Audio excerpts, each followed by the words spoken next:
Espanha e Moldávia assinam acordo para promover cooperação no setor de defesa. A ministra da Defesa espanhola, Margarita Robles, e seu homólogo moldavo, Anatoly Nosati, assinaram um acordo para desenvolver a cooperação bilateral referente à defesa. A ministra da Defesa, Margarita Robles, recebeu hoje, 26 de novembro de 2024, na sede do Ministério da Defesa, seu homólogo da República da Moldávia, Anatoly Nosati, com quem assinou uma carta de intenções para promover a cooperação no domínio da defesa entre ambos os países. Enfatiza a nota do Ministério da Defesa espanhol. Dessa forma, a carta de intenções procura promover a cooperação em defesa em áreas-chave como política, planejamento de defesa, assistência militar e médica, direito internacional humanitário, bem como mulheres, questão de paz e segurança. Durante as conversas, os dois ministros trocaram opiniões sobre as consequências do conflito ucraniano e concordaram sobre a necessidade de continuar a apoiar Kiev em todas as áreas, segundo o Ministério espanhol. Além disso, abordaram a situação no Oriente Médio, salientando a urgência de alcançar uma solução diplomática para travar a escalada de tensões em curso. Em referência ao processo de integração europeia do seu país, o ministro moldavo definiu a Espanha como um parceiro estratégico que está se revelando fundamental para acelerar a interoperabilidade das suas forças armadas com a OTAN e a União Europeia, acrescenta o texto. O ministro moldavo também ficou impressionado com o potencial da indústria de defesa espanhola, que pode contribuir para as capacidades de da defesa moldava e modernizar o país por meio de projetos concretos.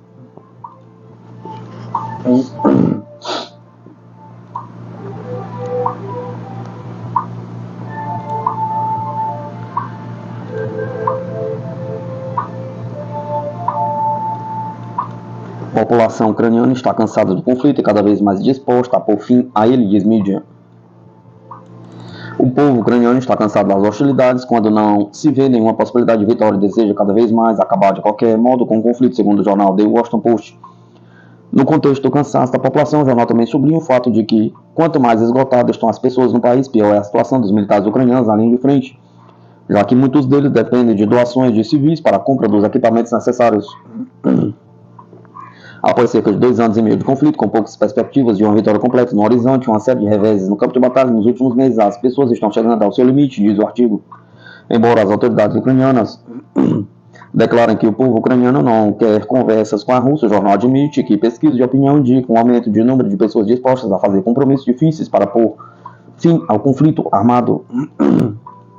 Além disso, até 57% dos cidadãos ucranianos estão prontos para fazer concessões territoriais a Moscou, particularmente as regiões que já viraram parte da Rússia e a Crimeia. Moscou lançou uma operação militar especial na Ucrânia em 24 de fevereiro de 2022. O presidente Vladimir Putin disse que seu objetivo é proteger as pessoas que foram submetidas a abuso e genocídio pelo regime de Kiev por 8 anos. De acordo com ele, a Rússia vem tentando há 30 anos chegar a um acordo com a OTAN sobre os princípios de segurança na Europa, mas em resposta tem enfrentado mentiras cínicas ou tentativas de pressão e chantagem, enquanto nesse meio tempo, apesar dos protestos em Moscou, a aliança tem se expandido constantemente, se aproximado das fronteiras da Rússia.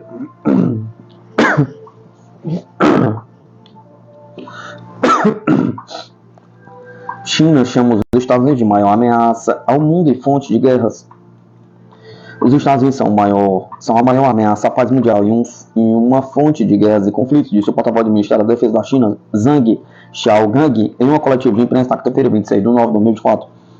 Falando da contribuição dos países para a paz e conciliação mundiais, o representante do Ministério chinês sublinhou que a China é uma construtora da paz mundial que investe no desenvolvimento mundial.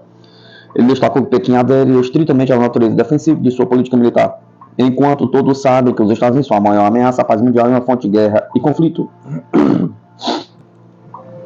Jogar a carta chinesa não vai resolver os problemas dos próprios Estados Unidos, exigindo que os Estados Unidos formem uma percepção correta da China.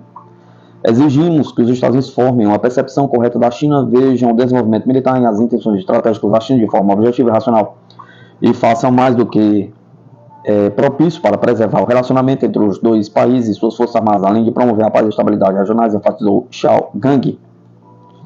Ele acrescentou que nos últimos anos os Estados Unidos têm considerado as forças armadas chinesas em termos de concorrência e ameaça e exageram a chamada ameaça militar chinesa em uma tentativa de encontrar uma desculpa para expandir seu próprio poder militar.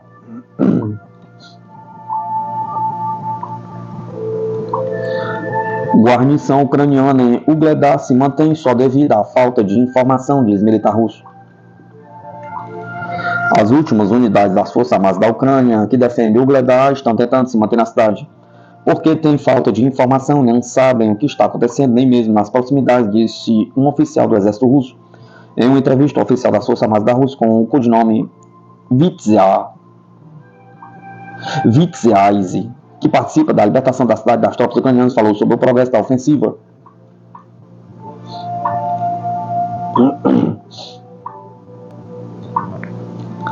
As forças armadas ucranianas estão tentando se manter na cidade também por causa do vácuo de informações. Começaram a chegar prisioneiros depois que nós, com as unidades vizinhas, começamos a distribuir panfletos. Antes disso, eles não sabiam o que estava acontecendo a 1 quilômetro de distância, disse ele.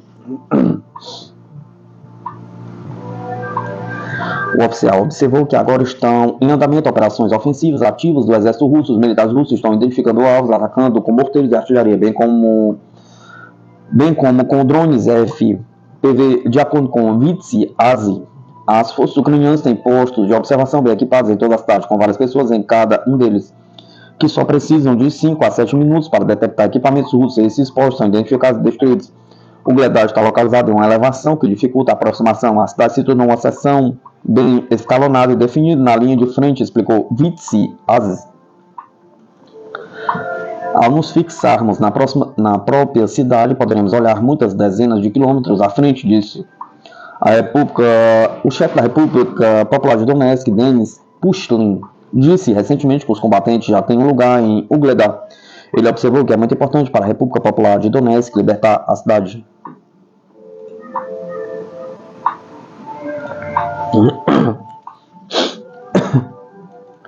Rússia e sabotagem do Nord Stream foi ato de guerra econômica dos Estados Unidos e Reino Unido contra aliados. O Serviço de Inteligência Externa da Rússia está recebendo novas informações que confirmam o envolvimento dos Estados Unidos e Inglaterra nas explosões do gasoduto Nord Stream, corrente do norte, informou o Serviço de Imprensa do SVR.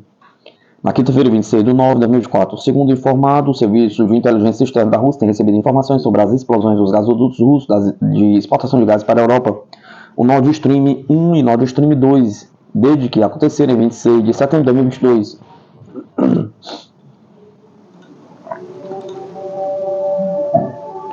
A inteligência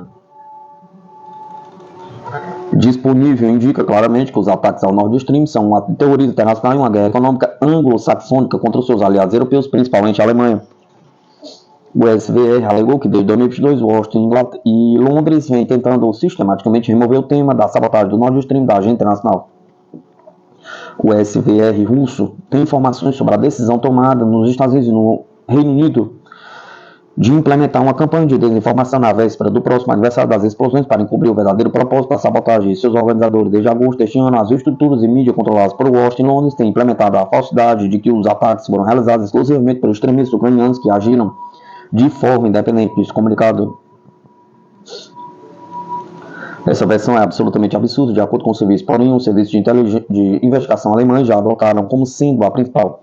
Os serviços alemães receberam um ultimato para acelerar a investigação até o final do ano, para culpar os aventureiros ucranianos que odeiam a Rússia pelo ataque para tirar do ataque a cooperação transatlântica. O SVR observou que o ataque terrorista aos gasodutos Nord Stream 1 e 2 causou danos irreparáveis à economia da Europa e expressou a esperança de que uma investigação objetiva ainda seja realizada. Depois das explosões, a Alemanha, a Dinamarca e a Suécia não descartaram a possibilidade de sabotagem. A empresa Nord Stream AG, operadora do Nord Stream, informou que os danos nos dutos não tinham precedentes e que era impossível estimar o prazo para reparos. A Procuradoria-Geral da Rússia iniciou um caso por ato de terrorismo internacional. Em janeiro de 2023, a Alemanha deteve um barco que pode ter sido usado para transportar explosivos e mergulhadores ao local do gasoduto.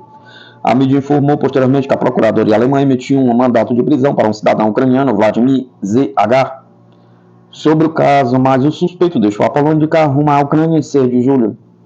A Rússia solicitou várias vezes dados sobre as explosões do Nord Stream aos países ocidentais, mas nunca os recebeu, disse o porta-voz da presidência russa, Dmitry Peskov.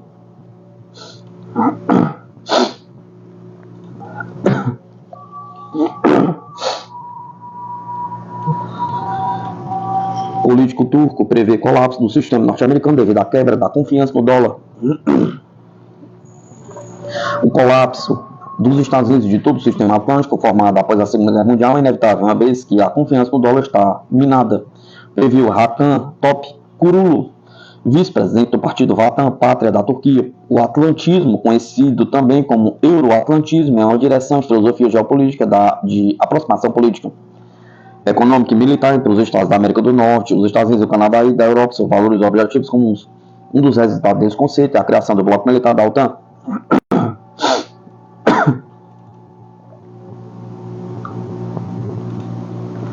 Há pouco tempo, Top Kurulu afirmou que Ankara vai quebrar as correntes da OTAN ao ingressar no BRICS, com os Estados Unidos receando que o crescimento da influência do último vai levar à diminuição do uso do dólar. Vemos que a confiança no dólar foi amplamente corroída. A destruição da confiança no dólar reforça a tendência de afastamento. O surgimento de um meio de pagamento alternativo levará ao fim do dólar. Entretanto, os acontecimentos mostram que a fuga do dólar pode começar antes mesmo do surgimento desse instrumento de pagamento.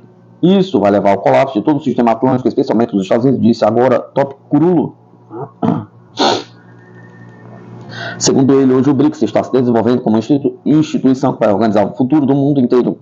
O presidente do Conselho da Federação da Rússia, Câmara Alta do Parlamento, Valentina Matvienko, disse anteriormente que o BRICS pode estabelecer uma plataforma multilateral de pagamentos e câmbio digital BRICS Bridge.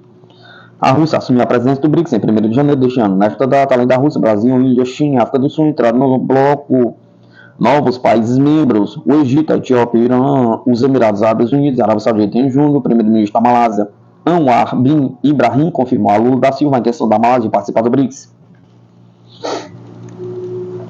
No dia 20 de agosto, o Azerbaijão solicitou oficialmente sua adesão ao BRICS. Recentemente, o assessor presidencial russo, Yuri Ushakov, confirmou que a Turquia havia se candidatado a membro pleno do BRICS e que o pedido está sendo analisado.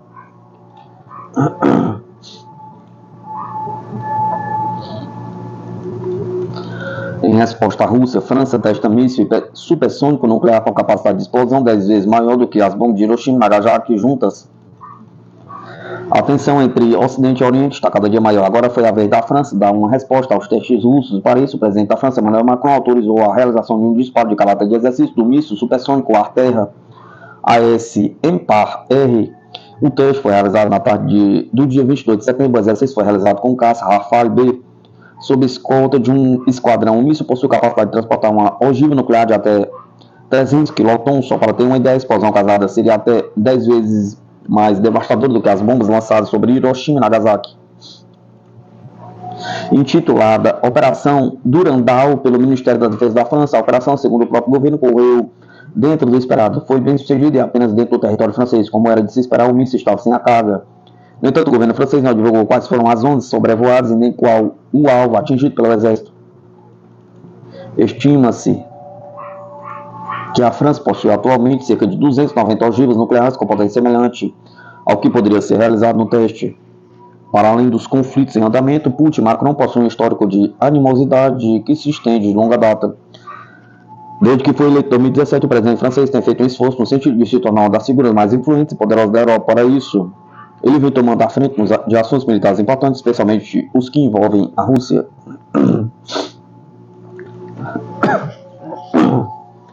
Por outro lado, Putin parece não se importar com as ambições do francês, uma vez que tem adotado um tom de desprezo pelo líder. A primeira saia justa entre os líderes aconteceu em 2022, quando Macron viajou à Rússia para buscar uma saída para a guerra na Ucrânia. O chefe russo recebeu o presidente francês sentado em uma mesa com mais de 5 metros de comprimento e tendo o visitante sentado na outra ponta. Na outra ponta, a postura de Putin, com arrogante, contrastou com a postura submissa de Macron.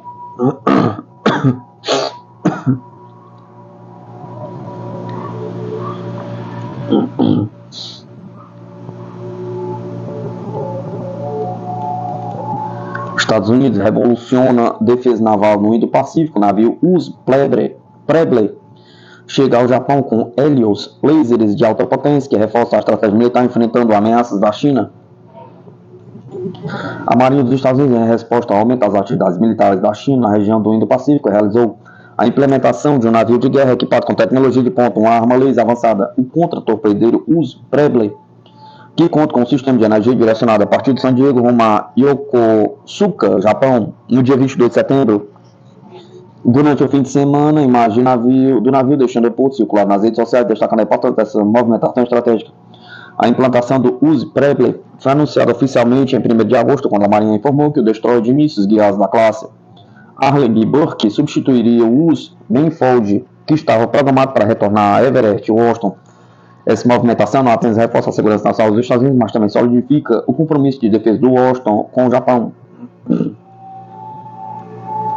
O US Preble se destaca entre os 73 contra-torpedeiros da classe Arleigh Burke, por ser o único a estar equipado com a inovadora arma laser de alta energia, o Helios.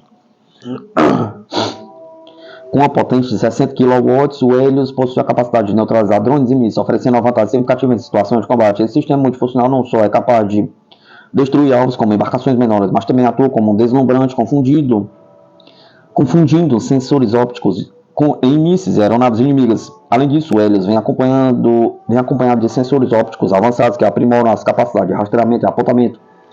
Essa integração tecnológica não só melhora a eficiência do uso Preble em combate, mas também posiciona a Marinha dos Estados Unidos na vanguarda das inovações militares, especialmente no momento em que a China também está investindo em armas laser. O envio do uso Preble para o Japão ocorre em um contexto de crescente atividade militar da China nas proximidades. Recentemente, o grupo de ataque de porta-aviões chinês adotou uma nova rota, navegando pelas águas próximas ao Japão, enquanto a aeronave eletrônica Y-9 da China adentrou o espaço aéreo japonês para contrabalancear essas ameaças. Os Estados Unidos têm intensificado sua presença militar no Japão, incluindo a implantação de caças de quinta geração como o F-22 Raptor e o F-35 Lightning II. Com a reafirmação do uso Preble na região, os Estados Unidos visam fortalecer sua frota marítima e aprimorar suas capacidades de resposta rápida a qualquer eventualidade. O porta-aviões US Theodore Roosevelt também está de volta ao Indo-Pacífico, reforçando ainda mais a capacidade de defesa regional.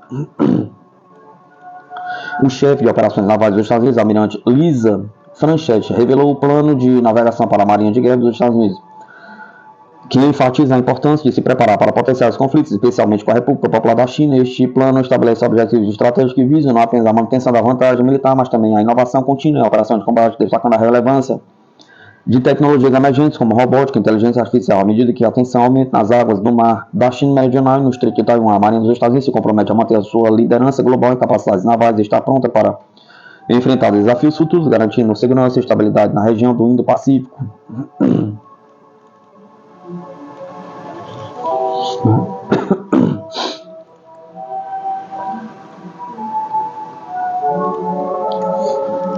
Uma falha catastrófica do míssil intercontinental da Rússia abriu uma cratera de 60 metros no local de lançamento.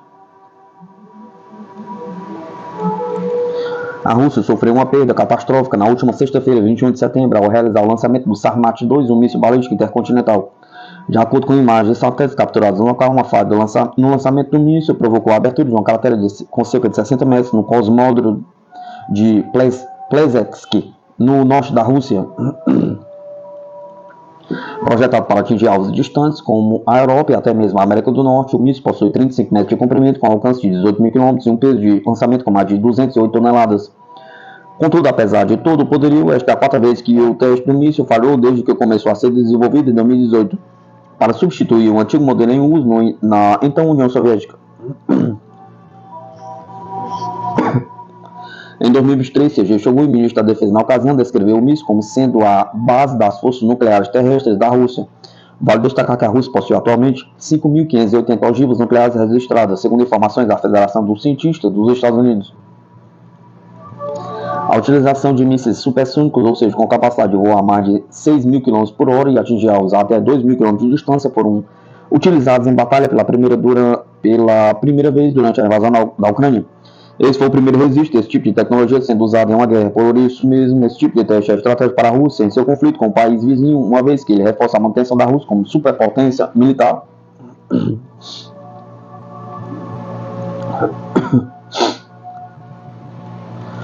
A força aérea mais poderosa do planeta pergunta: a China está fabricando caças a um ritmo alucinante e já ameaça superar os Estados Unidos. Em março deste ano, em depoimento no Capitólio, o chefe do Comando Indo-Pacífico dos Estados Unidos, Uzindong Park, o almirante da Marinha John C. Aquilino, disse que a China em breve terá a maior força aérea do mundo. Há alguns anos, a Marinha do Exército de Libertação Popular da China possui mais navios de guerra do que os Estados Unidos, embora apenas em número e não em tonelagem, onde ainda tem um longo caminho a percorrer. Ele acrescentou: a magnitude, o alcance e a escala deste desafio de segurança não podem ser subestimados. Em seu relatório de 2023 sobre o poderio militar chinês, o Pentágono apontou que a Força Aérea do Exército de Libertação Popular da China e a Marinha da China combinadas possuem mais de 3.150 aeronaves operacionais, além das aeronaves de treinamento do sistema de aeronaves não tripuladas. Curiosamente, a Força Aérea dos Estados Unidos possui cerca de 4.000 aeronaves, e a Marinha, corpos fuzileiros navais e exércitos dos Estados Unidos também possuem vários milhares. A China está produzindo plataformas de combate a um ritmo surpreendente. Atualmente fabrica cerca de 60 caças J-20 de quinta geração por ano. Esse número em breve aumentará para 100. Todos esses são requisitos nacionais. Em comparação, os Estados Unidos fabricam cerca de 135 F-35 por ano, dos quais quase metade é destinada a parceiros estrangeiros. Muitos analistas norte-americanos e indianos consideram que o J-20 é aproximadamente um caça de quarta geração e meio, pois os parâmetros para a quinta geração não são os mesmos no Ocidente e na China. No entanto, no ritmo atual de crescimento, o poder aéreo chinês pode superar o dos Estados Unidos em um futuro próximo, disse o almirante. Portanto, é hora de observar o crescente poder aéreo da China.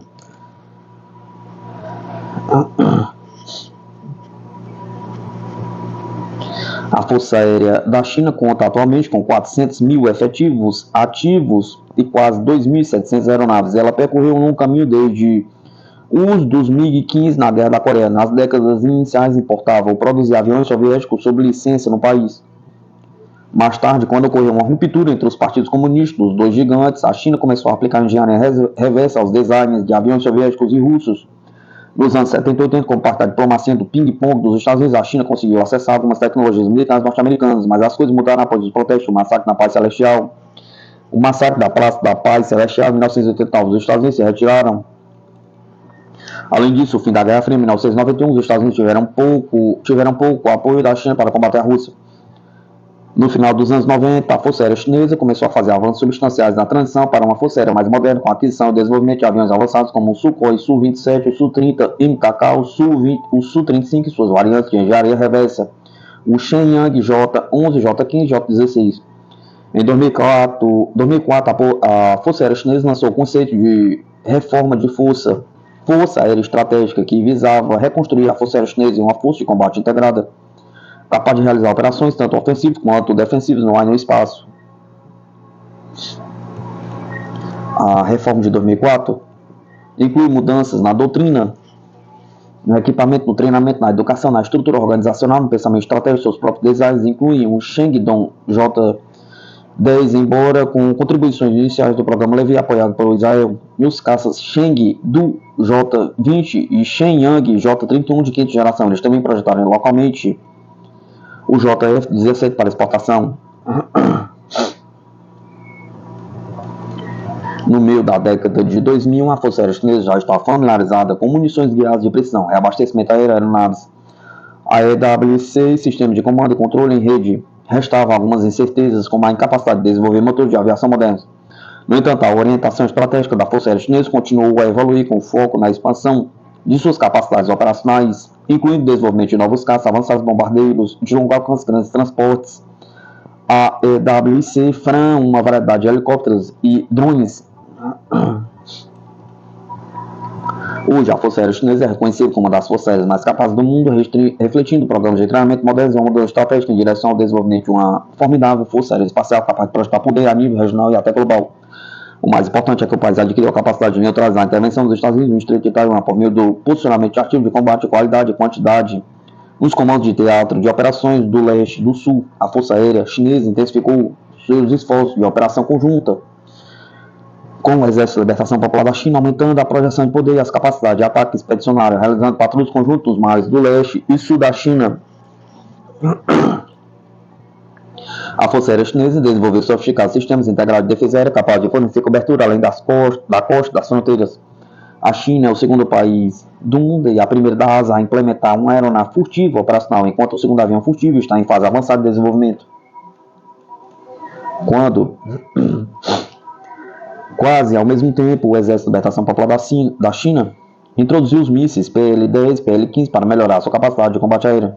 A Força Aérea da China, devido à melhoria da produção nacional, a Força Aérea da China conseguiu reduzir a diferença em relação ao Ocidente introduzindo fuselagens desenvolvidas localmente, material composto, motores turbofan, aviônica avançada, sistema de armas. Os pilotos de caça da Força Aérea Chinesa voam em média de 100 a 150 horas por ano. A Força Aérea da China opera uma frota de quase 2.700 aeronaves, dos quais cerca de 1.800 são aviões de combate.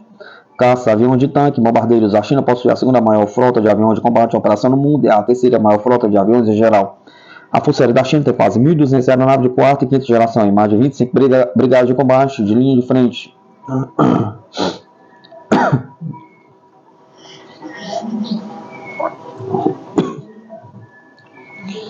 Os JDC, os J10C, o J16 e J20 estão equipados com sistema de radar AESA, motores WS-10 nacionais, armas de separação, mísseis AA de longo alcance. A Força Aérea Chinesa também fez avanços substanciais no design e produção de aviões de grande porte, incluindo os motores Xi'an, Y-20 e WS-20. Todas as antigas plataformas Chengdu, J7, Shenyang e J8 foram aposentadas.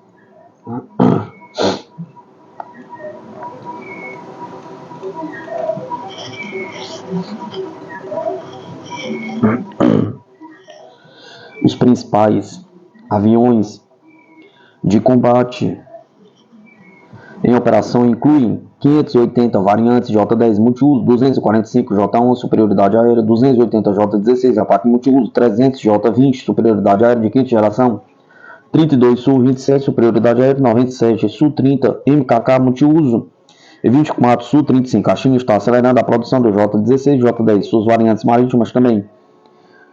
Eles possuem quase 180 aviões H-6 Tupolev Tu-16 soviéticos, dos quais cerca de 60 são bombardeiros portadores de mísseis de cruzeiro HC-KA. O H-6K é conhecido na China continental como o deus da guerra. Tem cerca de 320 aviões de transporte, incluindo 50 Y-20, 66 toneladas, 28 AEWC e 21 Fran. Existem cerca de 25 aviões de guerra eletrônica. O Exército de Libertação Popular possui cerca de 300 helicópteros de ataque.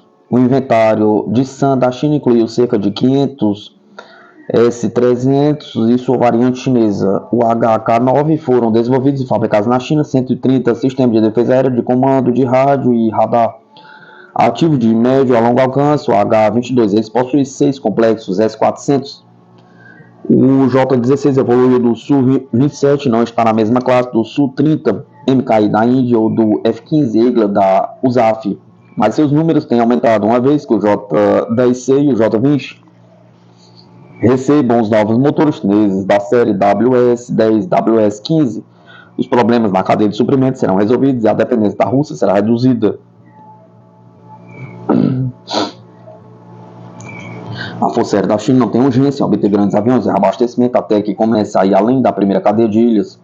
Os novos Y-20 permitiram reutilizar os antigos aviões de transporte leve e médio Y-7 e Y-8 para treinamento e outras funções secundárias. A variante do avião-tanque Y-20 AA será incorporada em grandes quantidades em breve.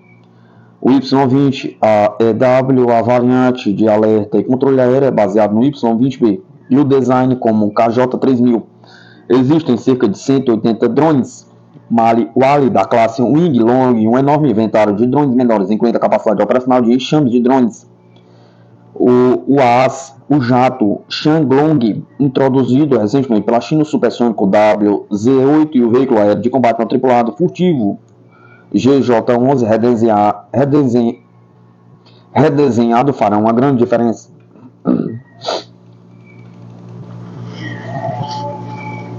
Os mísseis AAM estão levando o desempenho e a capacidade de carga útil ao limite. A China está desenvolvendo mísseis AR de muito longo alcance, VLRAM, capazes de atacar alvos a grande distância. Os mais recentes AMs de quinta geração teriam maior alcance e seriam capazes de identificar alvos menores de baixa altitude, como os drones. Eles também manteriam as grandes plataformas adversárias a distâncias maiores. O PL-10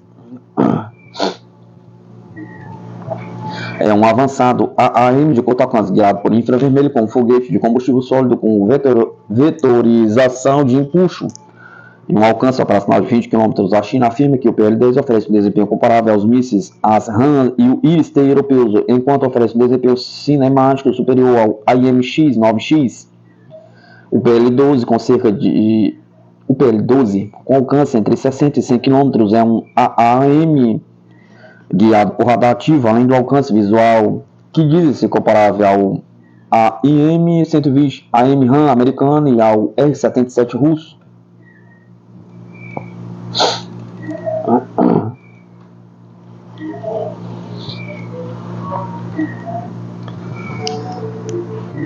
O míssil PL-15 com radar AESA e alcance operacional declarado entre 200 e 300 km é considerado superior ao AIM-120 AIM-RAM americano. A China já possui o PL-17 VL-RAM 400 km, que parece comparável ao R-37M russo. A China está desenvolvendo um míssil de longo alcance mais avançado, o PL-XX ou PL-21. Eles têm explorado capacidade de guia de modo duplo, que utilizam tanto o radar ativo quanto o infravermelho. Essas capacidades aprimoram a seleção de alvo e tornam os mísseis mais resistentes a contramedidas. O PL-21 utiliza um radar AESA ativo e é considerado comparável ao AIM-260 JATM americano e ao R-37M russo. Parece ser uma variante avançada, porém menor, do PL-17.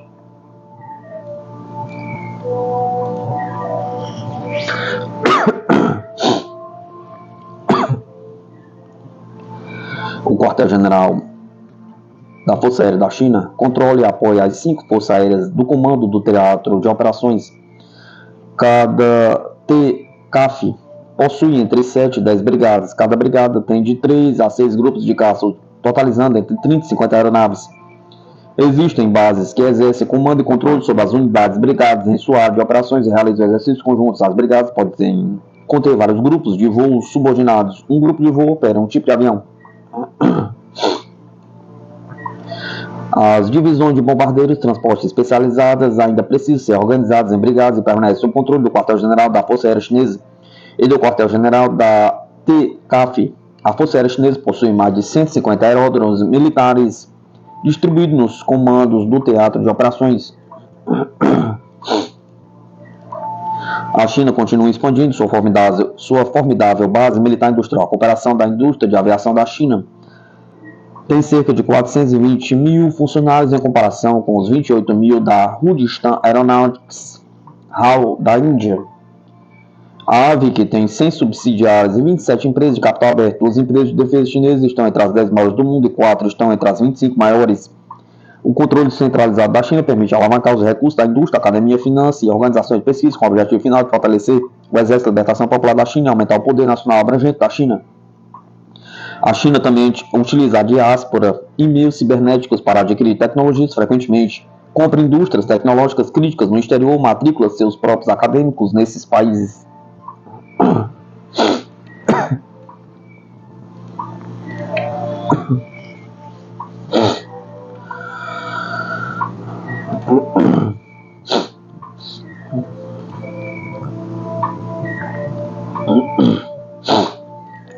Lituânia entregará milhares de drones ao seu exército e Ucrânia.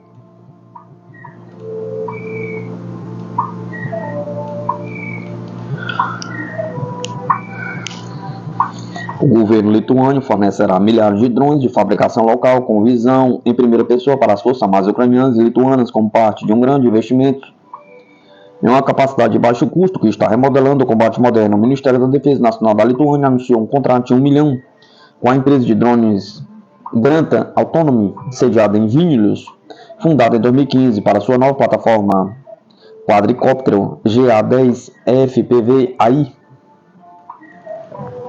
Os novos veículos aéreos não tripulados fazem parte de uma iniciativa maior de aquisição de defesa de 8 milhões, envolvendo vários fabricantes adicionais de drones lituanos, disseram as autoridades lituanas em um comunicado à imprensa. No total, 2.300 drones serão entregues ao exército lituano e 5.000 unidades serão doadas à Ucrânia, reunidas de empresas lituanas selecionadas com as primeiras entregas previstas para chegar ao país devastado pela guerra até o final deste mês. Esta é a primeira vez que as plataformas Granta Autonomy GA-10 FPV-AI serão entregues a ambos os exércitos, disse um representante da empresa, com quase 1.000 drones incluídos no contrato.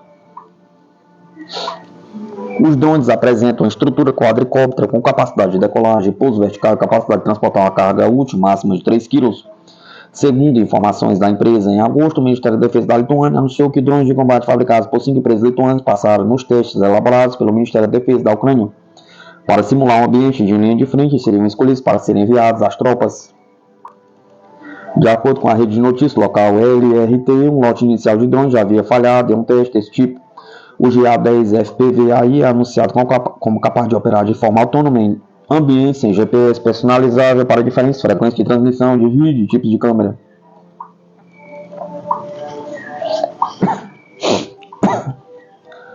Os FPVs ucranianos ganharam importância nos últimos meses no campo de batalha, comemorando sucessos em ataques a helicópteros de ataque russos, bem como veículos blindados. Especialistas previram que o uso futuro de drones em combate deverá envolver a operação em enxames ou grupos para sobrepujar as defesas adversárias de forma barata.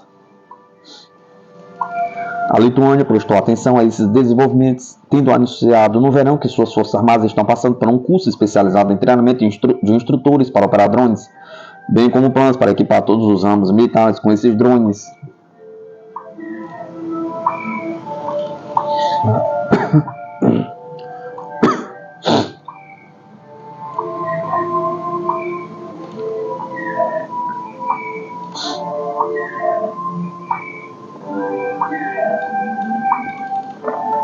Câmara dos Estados Unidos aprova a lei que obriga o governo a sancionar membros do Partido Comunista Chinês.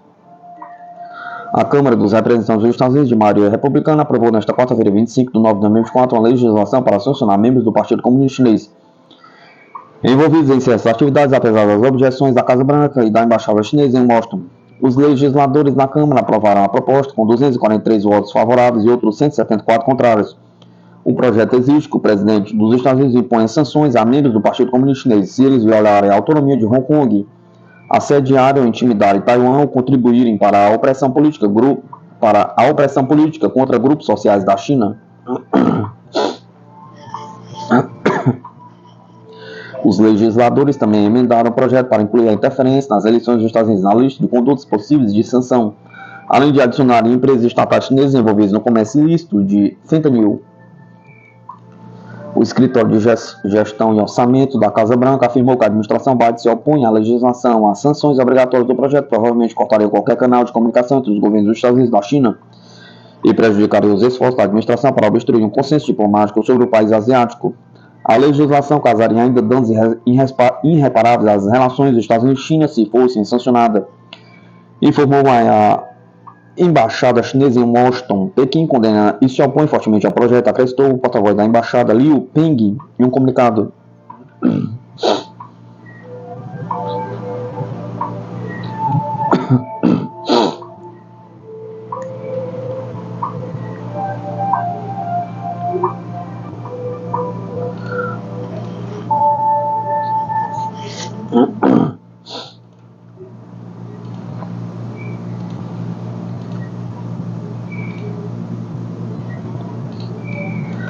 Como está a investigação da sabotagem aos gasodutos Nord Stream 2 anos depois? Pergunta. 2 anos após uma série de explosões que deixaram o gasoduto Nord Stream, corrente do norte inoperante, as potências ocidentais finalmente se moveram para identificar e punir as pessoas responsáveis por este ato terrorista e industrial.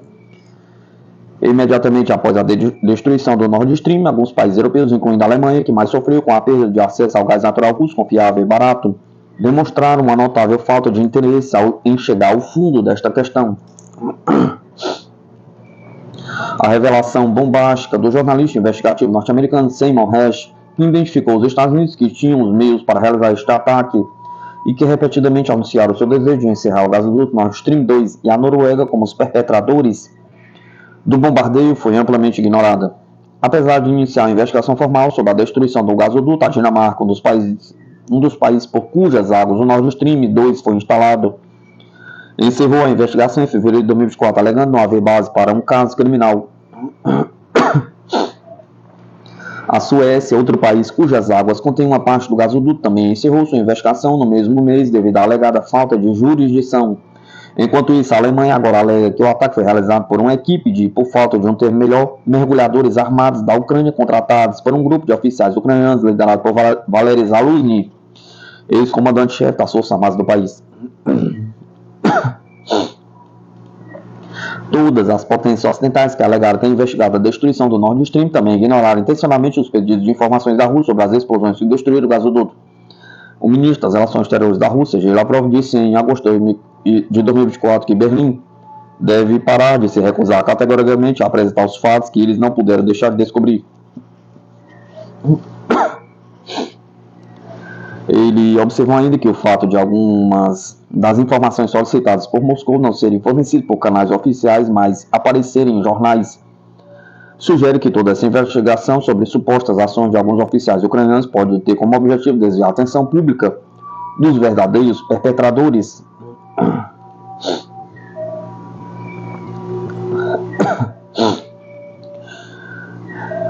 Os Estados Unidos anunciam um pacote de ajuda de 2,4 bilhões para a Ucrânia, incluindo mais defesa aérea. O Departamento de Defesa dos Estados Unidos anunciou na quinta-feira, em assistência para a Ucrânia, 2,4 bilhões, incluindo lançadores do sistema de defesa antiaérea Patriot, conforme comunicado do presidente dos Estados Unidos, Joe Biden. O Departamento de Defesa anunciou 2,4 bilhões em assistência por meio da iniciativa de assistência à segurança da Ucrânia, que fornecerá à Ucrânia defesa aérea adicional, sistemas aéreos não tripulados e munições ar-terra, além de fortalecer a base industrial de defesa da Ucrânia e apoiar suas necessidades de manutenção e sustentação, disse Biden em um comunicado. O novo pacote inclui mais lançadores do sistema de defesa antiaérea Patriot, bem como bombas planadoras guiadas AGM-154, disse o presidente. Para reforçar as capacidades de longa distância da Ucrânia, decidiu fornecer à Ucrânia bombas planadoras guiadas. JSOU, com amplo campo de ação, lê-se na declaração publicada no site da Casa Branca. Orientei o Departamento de Defesa a alocar todos os fundos restantes de assistência à segurança que foram destinados à Ucrânia até o final do meu mandato, acrescentou Biden. A Rússia, por sua vez, disse repetidamente que o fornecimento de armas à Ucrânia impede o alcance de um acordo de paz e envolve diretamente os países da OTAN nas hostilidades. O ministro das Relações Exteriores da Rússia, Sergei Lavrov, afirmou que os Estados Unidos e a OTAN estão diretamente envolvidos no conflito, não apenas fornecendo armas, mas também treinando pessoal militar ucraniano no território da Inglaterra, Alemanha, Itália e outros países.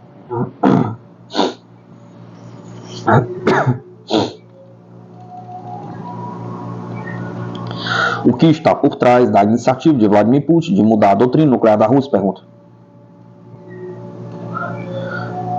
Uma série de atualizações na política nuclear russa que foram anunciadas pelo presidente Vladimir Putin visa reduzir o limite nuclear e mudar o equilíbrio de risco para o Ocidente, disse o vice-diretor do Centro de Estudos Europeus e Internacionais da Escola Superior de Economia da Rússia, Dmitry Suslov. O Ocidente atualmente intensifica e até conduz uma guerra híbrida contra a Rússia, mas também discutindo a transformação dela em uma guerra quente. Observa Suslov, que também atua como vice-diretor de pesquisa do Conselho Russo de Política Externa e de Defesa. A razão fundamental pela qual o Ocidente faz isso é porque está convencido de que a Rússia nunca usará armas nucleares e que o dano para o Ocidente da derrota da Ucrânia é muito maior do que o dano causado pela escalada, afirma o analista. Então agora a Rússia muda esse equilíbrio e tenta convencer o Ocidente de que o dano para si mesmo será apenas suicídio e que é melhor não escalar mais, porque a Rússia poderia usar armas nucleares em um número maior de opções e contra a Ucrânia, que atua em comparação com países ocidentais nucleares, disse Suslov. Referente-se ao momento da declaração, o especialista afirmou estar ligado à discussão do governo Biden sobre a possibilidade do Ocidente permitir que Kiev dispare mísseis de longo alcance fornecidos pelo Ocidente no interior do território russo. A decisão ainda não foi tomada, então a razão pela qual Putin mencionou essas mudanças antes mesmo da doutrina nuclear ser publicada é para alterar essa tomada de decisão e convencer o governo Biden a não dar esse passo, concluiu Suslov.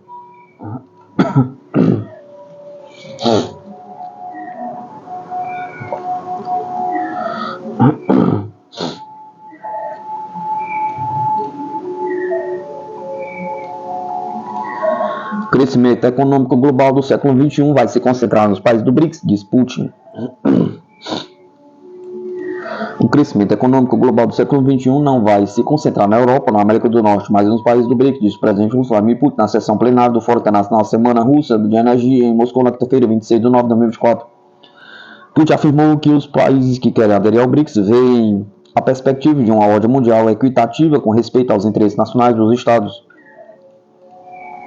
Modelos de desenvolvimento multipolar estão se formando, lançando uma nova onda de crescimento global para todo o século XXI. O principal crescimento vai se concentrar não na Europa e na América do Norte, que estão gradualmente perdendo suas posições na economia global, mas nos países do BRICS e nos estados que desejam se juntar à nossa associação, disse o presidente. Putin ressaltou também que os países com altas taxas de nascimento do sul global serão os líderes em ritmos do crescimento econômico. A tarefa do BRICS, segundo ele, é combinar potenciais econômicos e criar um espaço de cooperação mutuamente benéfica entre os países. Dentro da estrutura de cooperação com os países do BRICS, estamos trabalhando na criação de nosso próprio circuito de pagamentos e câmbios, que vai criar condições para o processamento eficiente e independente de todo o comércio exterior, declarou Putin. No que se trata da energia, o presidente russo assegurou que a Rússia está pronta para fortalecer a soberania tecnológica de seus parceiros, formando cadeias científicas e de produção. Ao mesmo tempo, elites ocidentais estão bloqueando o acesso à plataforma e às tecnologias do complexo de combustível e energias russos por terem medo da concorrência. De acordo com ele, a Rússia incorpora uma transição energética justa na prática, ao contrário de vários países ocidentais que só usam a agenda verde para promover seus interesses essencialmente neocoloniais. O Fórum Internacional Semana Russa de Energia se realiza em Moscou de 26 a 28 de setembro.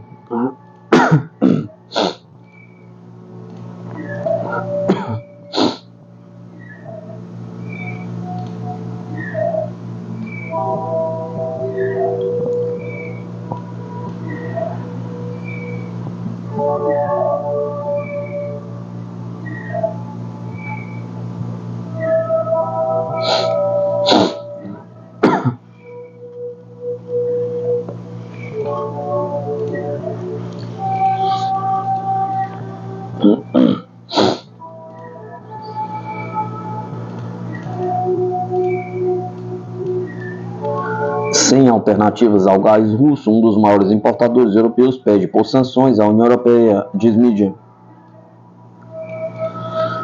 Uma das maiores importadoras europeias de gás natural liquefeito, GNL da Rússia, a Bélgica, pediu à União Europeia que proíba o combustível russo, alertando que as empresas não podem quebrar contratos de longo prazo, a menos que o bloco como um todo imponha sanções. De acordo com o Financial Times, a ministra da Energia da Bélgica, Tine van der Straten, afirmou que a União Europeia deve ir mais longe para impedir que o GNL russo chegue ao bloco. Segundo a ministra belga, as regras introduzidas por Bruxelas em dezembro de 2023 não são suficientes para reduzir os contratos de fornecimento de GNL, cuja duração padrão costuma ser de 10 anos. Investigamos isso, temos gás russo chegando à Bélgica, olhei embaixo de cada pedra e a legislação do gás não ajudará, disse Van der Straten. Precisamos de uma abordagem europeia, afirmou ela. Ainda segundo a apuração, a ministra holandesa do Clima e Crescimento Verde disse ao parlamento do país que levantaria a questão em uma reunião de ministros de energia da União Europeia. No mês que vem, uma vez que há um número de petroleiros transportando gás russo, com cerca de 70 mil a 80 mil toneladas de gás cada, chegou a 2 por mês durante o verão ao principal terminal de Roterdã. Bruxelas tem pressionado consistentemente os países da União Europeia a reduzir sua dependência de combustíveis fósseis russos desde o início da operação militar especial russa na Ucrânia. Apesar disso, não chegou a introduzir sanções ao combustível, além de uma proibição de transbordo, a importação e reexportação do GNL russo para outros países, que foi acordada em junho, mas ainda não entrou em vigor. Depois da Espanha, a Bélgica foi o segundo maior importador de GNL russo em 2023, de acordo com a empresa de análise Kepler. Mas, ao que tudo indica, a França parece pronta para ultrapassar a Bélgica e a Espanha neste ano, após um aumento de importações para Dunkerque e Montpellier. Mesmo ante a pressão de países importadores como Bélgica e Holanda para introduzir sanções ao GNL russo, há pouca perspectiva de garantir o acordo unânime. Os países membros do bloco europeu.